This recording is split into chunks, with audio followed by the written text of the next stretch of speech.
Hello বন্ধুরা, কেমন আছো? আশা করি তোমরা অনেক ভালো আছো। চলে এসেছি একটা ভিডিও নিয়ে।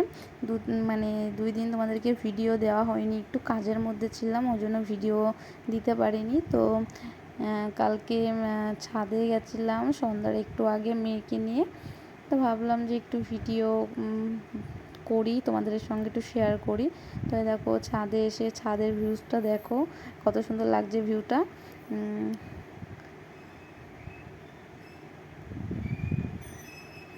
আমার তো বেশ ভালোই লাগছে ছাদে এসে।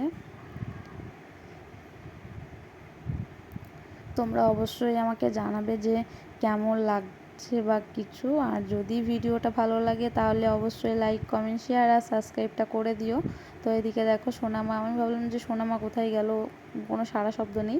তো এই সাইডটা এসে দেখি সোনামা এদিকে ও দাঁড়িয়ে দাঁড়িয়ে দেখছে। তো এদিকে আমাকে দেখে আর আমার দিকে আসছে। এই মেয়েটাকে যেটা বারণ করা হবে তো সেটাই বেশি করে করবে।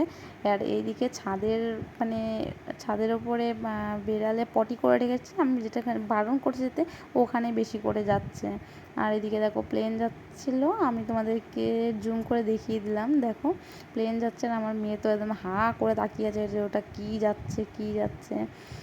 যখন একটু ছোট ছিল, যখন হাঁটতে পারতো না, বসতে পারতো না, তখন ভাবতাম কি যদি একটু খেলা করার মতো হতো, যদি একটু বসতে পারতো বা হাঁবড় হাঁটতে পারতো, আমি একটু আমার মন মতন একটু থাকতাম, আমি একটু ঘুমাতে পারতাম, ও খেলা করবে আমি ঘুমাবো। হ্যাঁ, আমরা অনেক কিছুই ভাবতাম, কিন্তু সব কিছুই ভুল ভাবনা।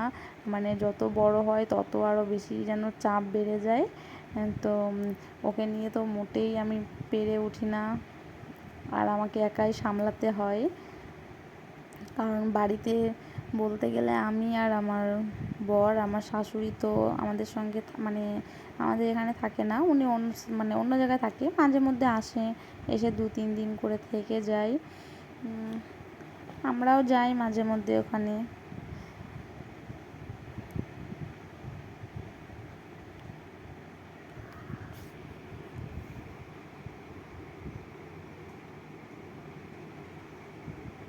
আর আমরা প্রত্যেকটা দিন ছাদে না আসতে পারলেও মাঝে মধ্যে মা মেয়েতে মিলে ছাদে আসি।